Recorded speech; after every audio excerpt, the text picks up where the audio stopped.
what it means to me is this admission that there was a previous version of me, and there are memories that I hold dearest to my heart that inform everything that I do from now on. And that era had to happen for me to become the person that I am today and inform what I will be doing in the future.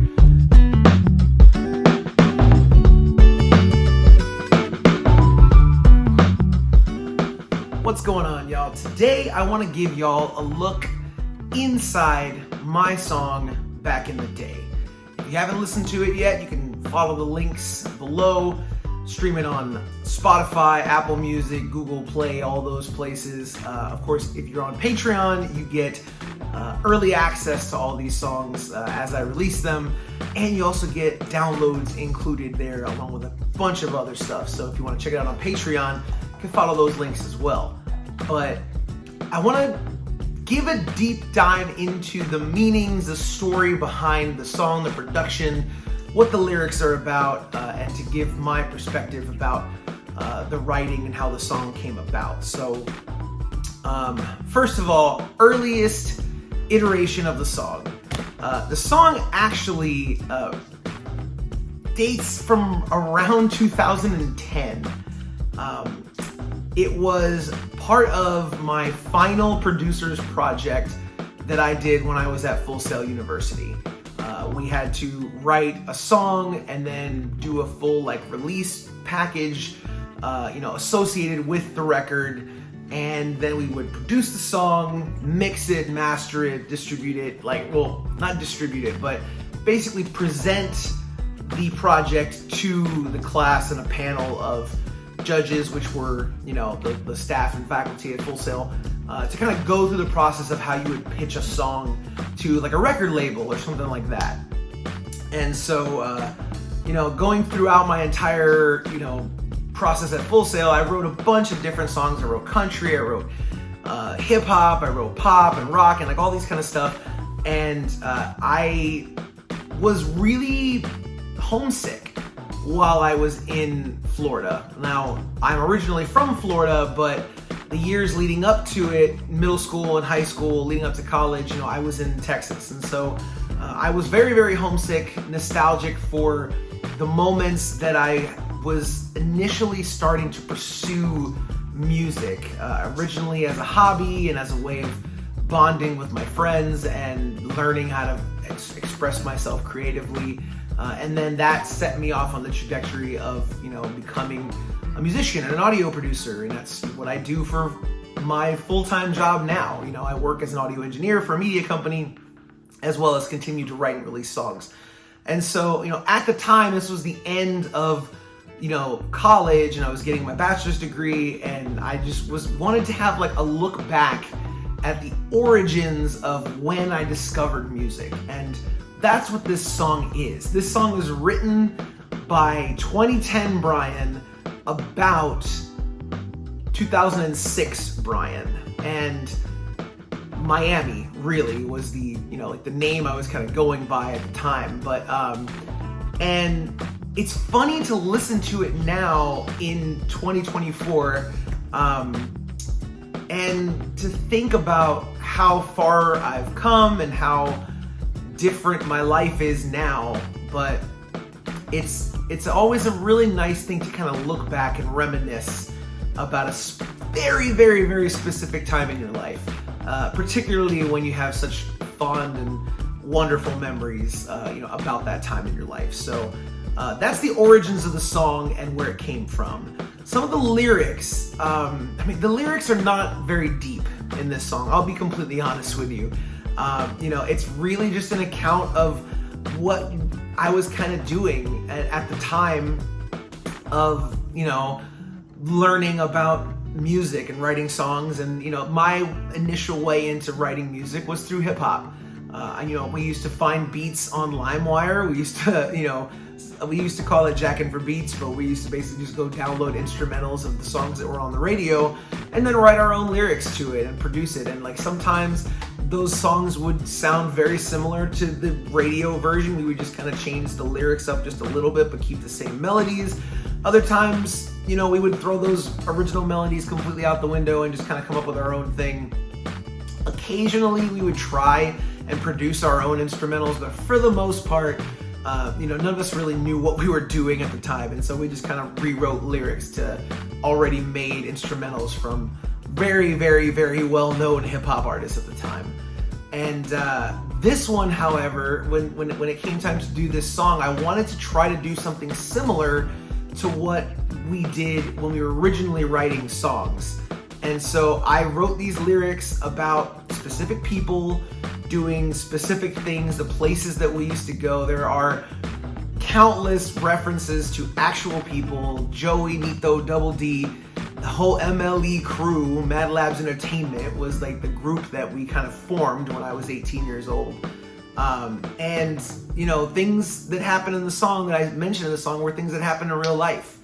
And Joey, he used to wear purple shirts all the time, and we used to give him crap for it because it was 2006 and we were stupid like that, like it really ever mattered. But we used to give him crap, but he never took it too hard, and he always kind of rocked his own thing. I mentioned Jen and Xavier, who were some girls that kind of came into the crew, and we dated and that kind of thing. And we talk about going to the car shows every weekend. We used to go on Saturdays to a car show that used to happen at a Home Depot parking lot, not too far from where we were. And we would always write new songs. Like throughout the week, we would record songs and we would practice and we would rehearse and get them right. And then on Saturday, we would always show up, and there would always be a group of people that would come over to our cars because my car had the subwoofers in the trunk and the big sound system. And so my car kind of became the stage, and I would get there, pop the trunk, put on a show, literally like what it says in the song. And we would do the new songs that we did that week, and it was a blast. It was so much fun. It was so pure and so like not trying to be anything. It was just kind of what we were. And yeah, looking back on it, kind of lame to just be like jacking other people's instrumentals and take your own lyrics over the top. But it was what we had, and we wanted to express ourselves and tell stories and put on a show, and it was a really, really awesome way of getting into music. So I just wanted to write a song about all those early days, and to pay tribute to those people that were around when I first started doing music. Now, that's not to say that if your name is not in the song that you're not important or that you weren't there. Because there are tons and tons and tons of other people that were around at that time that didn't get mentioned in the song, and I still consider some of those people my closest and dearest friends. So if you were around at that time, just know you definitely had a hand in the making of this song and the spirit for which this song comes from. So, from the bottom of my heart, I thank everyone who was around in those days. Early days, like I said, I'm talking 2006, 2007, those summer, right after senior year of high school, when, we were all trying to figure out what the hell we were going to do with our lives. And none of us had a damn clue what to do next. And so we worked odd jobs here and there. We worked in garages doing oil changes. I worked in a video store for the longest time. I worked at Best Buy retail stuff before, kind of figuring out a path to go to college. Those like 2 years in there were super pivotal. And so, yeah, like I said, if you were around during those times, I really appreciate it. And know that I love you and I miss every single one of y'all on a daily basis, truly. So Full Sail comes to a close. I'm really nostalgic about where it all started and optimistic about the future and where it's going. And so I write the lyrics to this song. The instrumental comes from a sample pack. I don't even remember where the hell we found it. But it's honestly a bunch of loops and like a slightly enhanced drum pattern that I kind of put a couple little, pieces here and there. But for the most part, the instrumental that you hear on the record is a loop from one of these like loop packs that you could get for GarageBand. I know it's wild. Even at the end of Full Sail, I was still there, quote unquote, jacking for beats. But again, I think that's part of what I was kind of going for, like going through all that whole process of learning how to track guitars and drums and produce records. But I was still gravitating towards that initial way of the way we used to tell stories and write songs. I think is really, really cool. And listening back to it now, it seems like it's a whole other world. But again, I still, I absolutely love it. And when I first heard that sample, that little guitar riff at the very beginning, that acoustic guitar, it just instantaneously sent me back to playing basketball with with Dan and Nito and everybody, and just like, it was just, I could see it. I could see the whole picture. I still remember it to this day. So yeah, so like originally the record exists from 2010.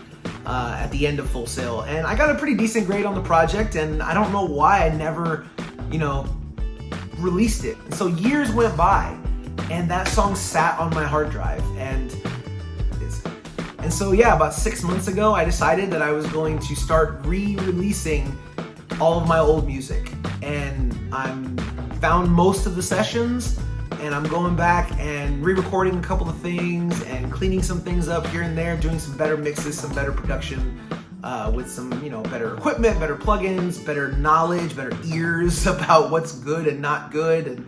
And I'm by no means the best producer out there, but I think I have a much better grasp and understanding on how music production works now than I did in 2010, because it has been 13 years that I've been doing this, which is wild. I mean, I re-recorded the vocals, and I redid some of the drums and some of the production in the instrumental, but for the most part, the original loops are still intact and they sound great, and so why mess with it too much? So just a nice little cleanup, a little remaster of the whole track, and re-recording the vocal. And that is the record that you hear today, Back in the Day. It is a song that I am super proud of. I know there are flaws in it, and that is okay. And what it means to me is this admission that there was a previous version of me, and there are memories that I hold dearest to my heart that inform everything that I do from now on. And that era had to happen for me to become the person that I am today and inform what I will be doing in the future. And so it's just a song about friendship and that pure bond that you get with those people. And I'm sorry, I'm getting a little emotional because this past week we lost a really good friend of mine who was not even from this era that the song is referencing. He's from much, much later on, but I have known him for a very, very, very long time, and we lost him this week. He had health issues and was battling a lot of stuff over the past like 5 or so years, but we always just kind of, I don't know, I just always thought that he was gonna beat it because he was the strongest, most amazing person I've ever met, and I miss him. I miss him like crazy. And that's what this song is about. It's about your friends that you forge those bonds with and make those super pivotal relationships with, and looking back on those times with joy and love, but also maybe a little sadness. It's a little bittersweet, but it's also those memories that make life worth living. Life gets in the way, but you should always, always, always make time for your friends, your family, and the people that made you who you are, because those are the things that make life truly special. So that, in a nutshell, is the story behind Back in the Day. Again, if you have not listened to the song yet, definitely go check it out. There's links below: Spotify, Apple Music, and Patreon, and all that jazz. And let me know what y'all think of the song. Let me know, if you have memories of people like that in your past lives, your childhood, all that kind of stuff. Everyone has friends and stories from when they were, younger that inform the rest of their lives. And so that's what this song is about. Let me know. Share some of those in the comments and around in social media, and share the song with some people that that you think about, some of the stupid things that you did when you were younger, that you wouldn't trade those memories for anything. So anyways, I'm gonna get out of here, y'all. Thank y'all so much for listening to me rant, for listening to the music, for supporting my artistic endeavors, and I really, really, really do appreciate it. So from the bottom of my heart, thank y'all so much. We'll see y'all around, and as always. Back inside, that's a hell of a day. We used to go and patrol the block, sneaking girls in the house, but we never got caught. Saturday nights, out at the car show, pop trunk, turn it up, man, you already know. Now put your hands up in the sky, sit back and let me take you for a ride back to my hometown, show you how we do. CPA, Mill Dog, the 512, listening to Dipset, hanging with the crew, we're quoting every single line of